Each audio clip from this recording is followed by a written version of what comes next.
Today let us take up the origin and development of labor legislation. We will also be seeing historical development of origin of labor legislation.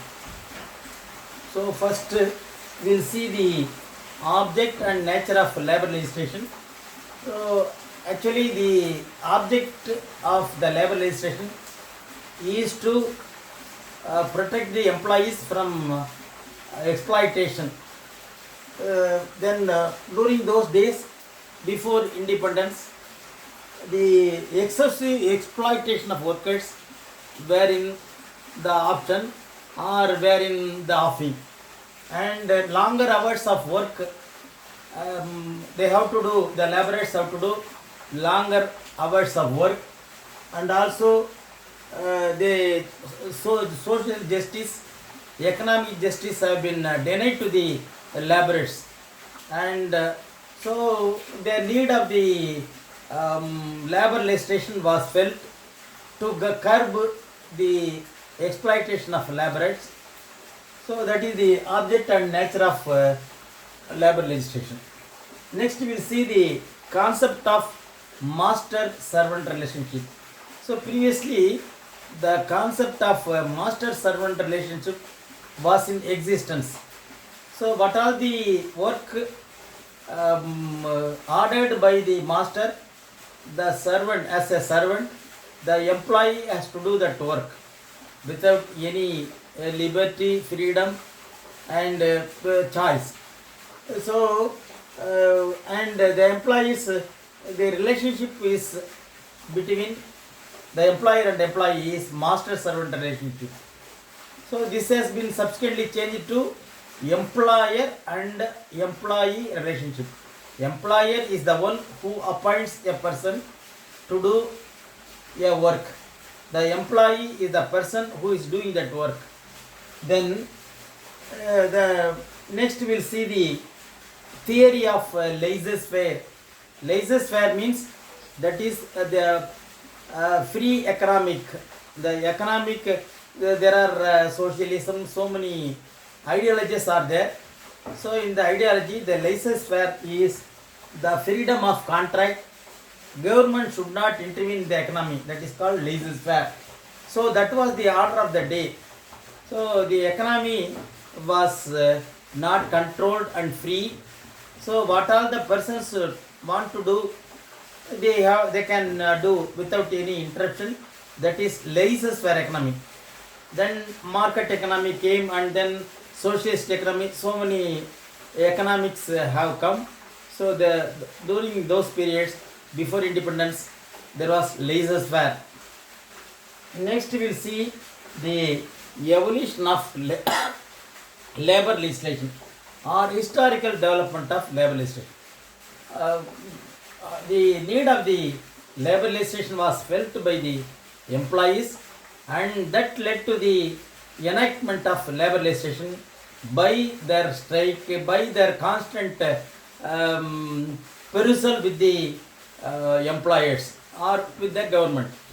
So that led to the enactment of the legislation, lot of legislation from pre-independence and after post-independence. The first landmark labor law was Health and Morals Apprentice Act. So the first landmark labor legislation was labor law was Health and Morals Apprentice Act 1802 in London. That is sponsored by Robert Peel. So this was sponsored by Robert Peel. The historical development of labor legislation can be traced back to Industrial Revolution. That is in the early 18th century. So the employee strike was branded as criminals. Actually, the strike was banned during those days, and who are all indulged in the strike, they were treated as criminals or branded as criminals. So regarding industrial revolution, we have to say something about the industrial revolution alone changed the labor legislation, or the origin of labor legislation can be traced back to industrial revolution. Industrial revolution means the machinery was pressed into service during industrial revolution, that is during 18th century. The spinning mills were running on steam engines. The textile machineries were in power, and the employees have to do more work during those days, that is during the period of industrialization.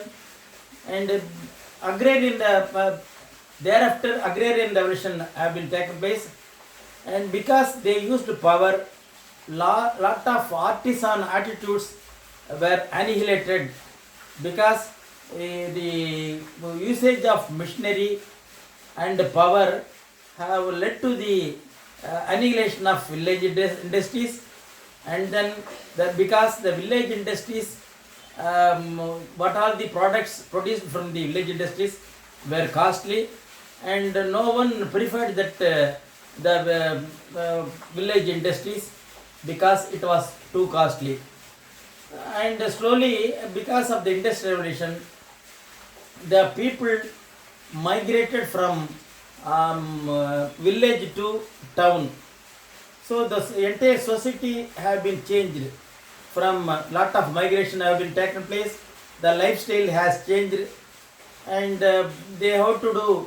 They have to seek the employment in industries, large industries.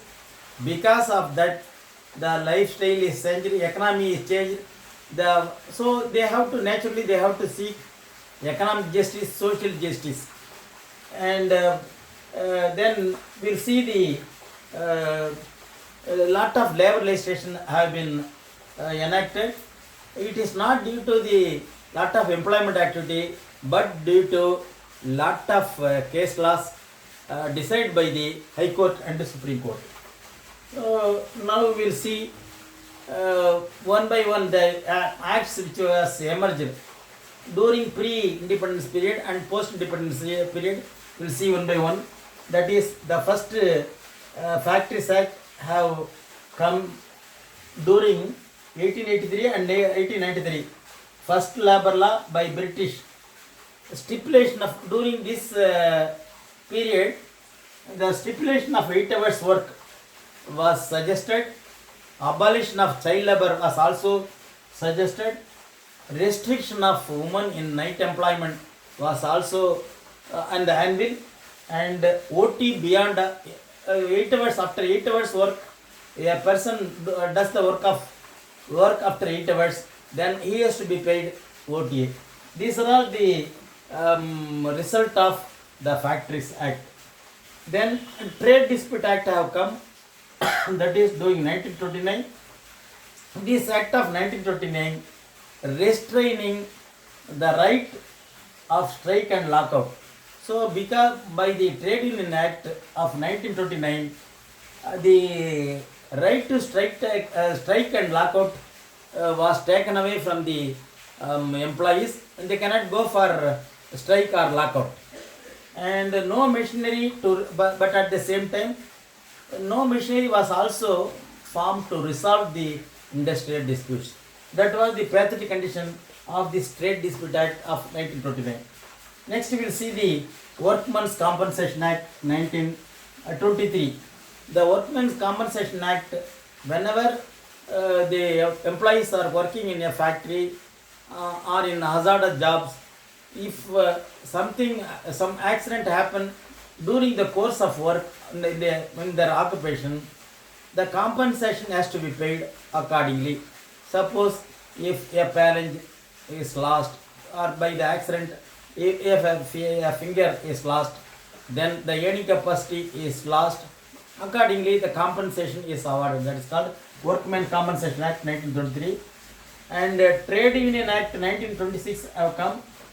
Then afterwards, we'll say 1947 Trade Union, that is the Industrial Dispute Act have come, that is 1947. The Tripartite Conference also took place in 1947, that is between employer and employee and government. The dispute means any that is the any conflict between employer and employer, employer and employee, and between employee and employee, if any dispute arises, that has to be resolved. For that, the Industrial Dispute Act have come. Then after independence, lot of legislations have come. Factories Act 1948 have come. The Factories Act, health safety and welfare of the employees have been given importance in this Factories Act. The health of the employees have been taken to consideration. Whenever there is high humidity, that dehumidifiers are set up, and if the humidity is less, the humidifiers are arranged like that. Ventilation, aeration, these health aspects were taken into account, and safety also. The gears were protected by shield and other thing. Machineries were protected from some sort of safety devices were made to protect the employees. That is safety. And welfare also. Welfare activities like canteen, creche, and then the cycle stand, so many platoons, so many things have come in the welfare activity. These are all stipulated in Factories Act. Then Minimum Wages Act 1948 have come into existence. That fixes the minimum wages wherever the employment is of continuous nature. The employees, the workers were given the minimum wages fixed by the state government. It may vary from place to place, time to time, it may vary. And the child labor also were prohibited, and the minimum below 14 years, any children who is below 14 years, they should not be employed. And then employment, that is Employees State Insurance Act 1948. This is a trust act, and then whoever the employees insurance, who are employed in factories, they are covered by employee state insurance. The hospital facilities have come. They from the wages, from the salary, a certain amount of insurance amount were cut in the employees' pay, and this is meant for employees' state insurance. And the next, Maternity Benefit Act 1961 have come. So during the Mother's Day, the maternity leave have been given. That is now it is 22 weeks leave has to be given. Even before delivery, some 8 weeks can be taken, and the remaining thing can be taken after delivery. These are all the Maternity Benefit Act 1961 have come. And then Industrial Employment Standing Order Act 1946 have come. That is how the trade unions have to be formed and what is the registration formalities. All these have been spelled in Industrial Standing Order Act. And the last one is Payment of Bonus Act 1965. Minimum bonus of 8.33 of wages have to be given to the employees every year. That is the Bonus Act 1965. Then Gratuity Act also have been formulated. The Gratuity Act is for the gratitude, as a gratitude, the amount is given, that is called Gratuity Act. That is the last drawn pay into 15 by 26 and the number of years of service. So for every completed years of service, the off month salary or 15 by 26 of month salary is to be given as gratuity. So how this is calculated? This is the last round salary into the number of years of service into 15 by 26. That is the calculation of Gratuity Act. So these are all these legislation have come into in the arena of the industrial labor law and industrial law to protect the employees and to have the dignity of their life in social life as well as their economic activity. தமிழே இந்த labour legislation என்பது லேபர்களுக்கான, அதாவது